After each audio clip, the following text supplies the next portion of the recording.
सबको जय मसीह की। आज के वीडियो में हम जानेंगे कि परमेश्वर की सच्ची आराधना कैसे करें, और अभी शैतान चाहता है कि अब आप इस वीडियो को ना देखें। परंतु अगर आप प्रभु यीशु पर थोड़ा सा भी विश्वास करते हैं तो वीडियो पूरा देखें। साथ ही साथ वीडियो को लाइक करके चैनल को सब्सक्राइब कर देना। प्रभु यीशु आपको आशीर्वाद देगा। तो चलिए वीडियो को शुरू करते हैं।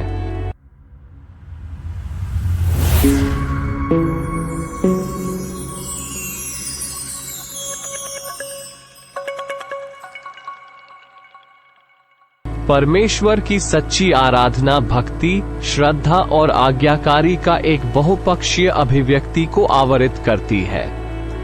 ये केवल रीतिवादी क्रियाओं या धार्मिक अदृश्य दिखावटों को पार करती है। बजाय इसके, यह एक ऐसे दिल से उत्पन्न होती है जो परमेश्वर की इच्छा को स्वीकार कर चुका हो और उसी के लिए एक गहरे प्यार और श्रद्धा से चित्रित हो। परमेश्वर की सच्ची आराधना को कैसे समझें? हमें धार्मिक शिक्षाओं की मूल वाणिज्य में गहराई से जानकारी हासिल करनी चाहिए और शास्त्रों से बोध लेना चाहिए। वास्तविक आराधना के मूल में एक व्यक्तिगत संबंध है परमेश्वर के साथ। इसमें परमेश्वर की शासन, भलाई और पवित्रता को स्वीकार करना शामिल है। यूहन्ना के इंजील में यीशु परमेश्वर की आत्मा और सत्य में आराधना करने के महत्व को जोर देते हैं। यूहन्ना 4 उसका 23 और 24 में कहते हैं, परंतु वो समय आ रहा है, वरन आ ही गया है, जब सच्चे आराधक आत्मा और सत्य में पिता की आराधना करेंगे। पिता ऐसे ही आराधकों को चाहता है। परमेश्वर आत्मा है और यह आवश्यक है कि उसके आराधक आत्मा और सत्य में उसकी आराधना करें। इसका मतलब है कि आराधना को केवल भौतिक स्थानों या धार्मिक कार्यक्रमों से सीमित नहीं किया जा सकता है, बल्कि यह परमेश्वर की आत्मा के एक साथ होने के एक सच्चे संबंध से उत्पन्न होता है और उसकी प्रकटित सत्य के साथ मेल खाता है। इसके अलावा सच्ची आराधना में अपने पूरे अस्तित्व को परमेश्वर को समर्पित करना शामिल है। रोमियो 12 उसका 1 और 2 में कहते हैं, अतः भाइयों और बहनों, मैं परमेश्वर की दया के नाम पर अनुरोध करता हूँ कि आप जीवंत, पवित्र तथा सुग्राह्य बलि के रूप में अपने को परमेश्वर के प्रति अर्पित करें। यही आपकी आत्मिक उपासना है। आप इस संसार के अनुरूप आचरण न करें, बल्कि सब कुछ नई दृष्टि से देखें और अपना स्वभाव बदल लें। इस प्रकार आप जान जाएंगे कि परमेश्वर क्या चाहता है और उसकी दृष्टि में क्या भला, सुग्राह्य तथा सर्वोत्तम है। प्रेरित पौल विश्वासियों से अपने शरीर को जीवित बलिदान के रूप में प्रस्तुत करने की प्रेरणा देते हैं, जो परमेश्वर को पवित्र और प्रसन्न करने योग्य होती है, उनकी आध्यात्मिक आराधना के रूप में। इसमें अपनी इच्छाओं, उत्कृष्टताओं और उद्देश्यों को परमेश्वर की इच्छाओं को स्वीकार करने की जरूरत होती है। उसकी परिवर्तनशील शक्ति को ध्यान में रखते हुए मस्तिष्क को पुनर्निर्माण करने और उसे उसकी इच्छानुसार संरेखित करने की अनुमति देती है। इसके अलावा सच्ची आराधना आभार और स्तुति से चिन्हित होती है। प्रार्थनाओं के दौरान हम धन्यवाद और समर्पण के अभिव्यक्तियों का सामना करते हैं जो परमेश्वर के प्रति उसके दृढ़ प्रेम, वफादारी और उद्धार के लिए है। भजन संहिता 100 उसका 4 में कहते हैं, उसके भवन के द्वारों से स्तुति बलि के साथ प्रवेश करो, स्तुति गाते हुए उसके आंगनों में आओ, उसकी सराहना करो, उसके नाम को धन्य कहो। भजन संहिता 103 उसका 1 और 2 में कहते हैं, ओ मेरे प्राण, प्रभु को धन्य कह, मेरे अंतर का सर्वस्व उसके पवित्र नाम को धन्य कहे। ओ मेरे प्राण, उस प्रभु को धन्य कह और उसके समस्त उपकारों को ना भूल। आभार परमेश्वर की भलाई और प्रावधानों को स्वीकृति देता है, जबकि स्तुति उसकी गुणों को उच्चारित करती है और उसके नाम को महिमा में बनाती है।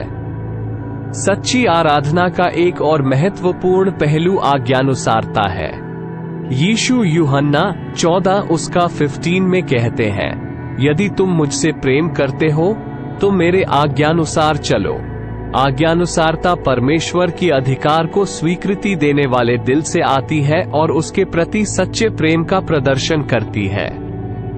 इसमें अपने कार्यों और धारणाओं को परमेश्वर के वचनों के साथ संरेखित करने की बात होती है, जीवन के हर पहलू में उसका सम्मान करने का प्रयास करते हुए। इसके अलावा सत्यान आराधना, प्रार्थना और उसके वचन पर ध्यान धारण के माध्यम से परमेश्वर के साथ सान्निध्य को बढ़ाती है। मरकुस 1:35 में कहते हैं, प्रातःकाल जब अंधेरा ही था, यीशु उठे और घर से बाहर निकले। वो किसी एकांत स्थान जाकर प्रार्थना करने लगे। लूका 5:16 में कहते हैं, परंतु यीशु अलग जाकर एकांत स्थानों में प्रार्थना किया करते थे।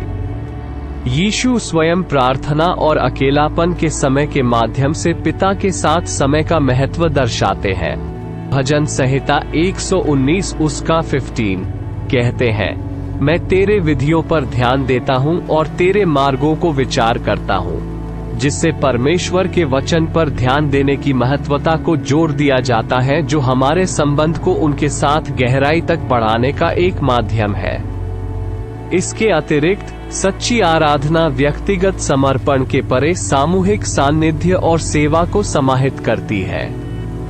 इब्रानियों 10:24 और 25 में कहते हैं, हमें इस बात का ध्यान रखना चाहिए कि हम किस प्रकार प्रेम तथा परोपकार के लिए एक दूसरे को प्रोत्साहित कर सकते हैं। हम अपनी सभाओं में एकत्र होना ना छोड़ें, जैसा कि कुछ लोग किया करते हैं, बल्कि हम एक दूसरे को ढाढ़स बंधाएं। जब आप उस दिन को निकट आते देख रहे हैं, तो ऐसा करना और भी आवश्यक हो जाता है। ये वचन विश्वासियों को प्रोत्साहित करता है, कैसे हम एक दूसरे को प्रेम और अच्छे कामों की ओर प्रेरित कर सकते हैं, सबके मिलकर मिलने का कोई अवसर ना छोड़ते हुए, जैसा कुछ लोग करने की आदत में है, बल्कि एक दूसरे को प्रोत्साहित करते हुए। सामूहिक पूजा, सान्निध्य और प्रेम में अपने को समर्पित करना सच्ची आराधना के महत्वपूर्ण अभिव्यक्ति है, जो विश्वासियों के शरीर के भीतर ख्रिस्त के निस्वार्थ प्रेम और एकता को प्रतिबिंबित करती है। समापन में, सच्ची आराधना प्रेम, श्रद्धा, आज्ञा, आभार और सेवा का एक समग्र अभिव्यक्ति है, जो परमेश्वर के प्रति निरंतर होती है। यह उसकी इच्छा को स्वीकृति देने वाले दिल से निकलता है, उसके वचन में आधारित है और उसकी आत्मा द्वारा सशक्त होता है। विश्वासियों के रूप में हमारा सबसे उच्च आह्वान है कि हम परमेश्वर को आत्मा और सत्य में पूजें, अपने पूरे अस्तित्व के साथ उन्हें सम्मान दें और हमारे जीवन के हर पहलू में उनके नाम की महिमा करें।